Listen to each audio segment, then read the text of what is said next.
বাহিরের রূপ দেখে কাউকে কখনো জাজমেন্ট করবেন না। তার অন্তরের গুণ দেখে বিচার করবেন। তাহলে কি মনে হবে যে আপনি প্রকৃত একজন মানুষ। কি ঠিক বললাম না? হ্যালো, আসসালামু আলাইকুম। ওয়েলকাম টু স্মৃতি লাইফস্টাইল। কি অবস্থা আপনাদের সবার? সবাই কেমন আছেন? আশা করি ভালো আছেন।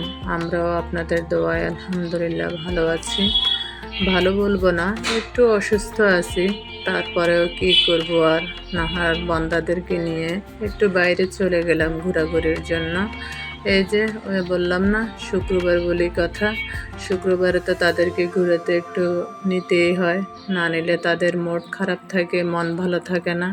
তার কারণে নিয়ে গেলাম একটু বাইরে ঘোরাঘুরির জন্য। বাইরে ঘোরাঘুরির পরে এখন চলে আসলাম একটা রেস্টুরেন্টে আগে ছাদে গিয়ে ঘুরে আসলাম। ঘুরে এসে এখন বসলাম।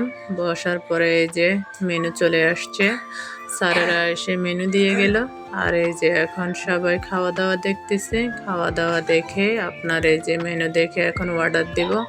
আর আমার পাশে কত সুন্দর একটি বাঁশ গাছ লাগানো আছে, তারও একটি পিক নিয়ে নিলাম।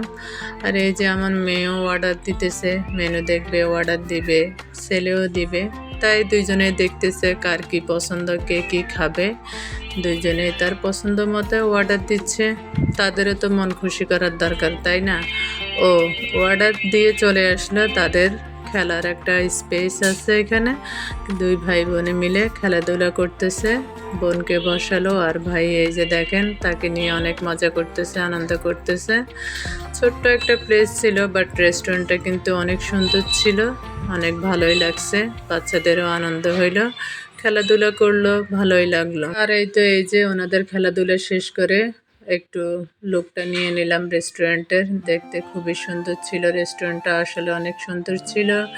আর এই যে চলে আসলো আমাদের খাওয়া দাওয়া।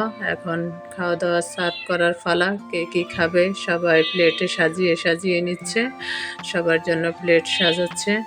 আসলে খাওয়াগুলো দেখতে যেমন অসাধারণ ছিল, খেতেও কিন্তু খুবই মজা ছিল, খুবই ভালো লাগছে। আর আমার মতো কে কে আছেন অবশ্যই কমেন্ট করে জানাবেন। শুক্র শনিবার এই 2 দিন বাইরে যেতেই হবে তাদেরকে ঘুরাইতে নেওয়ার জন্য। অবশ্যই কমেন্ট করে জানাবেন, আর কেমন হলো কমেন্ট করে জানাবেন।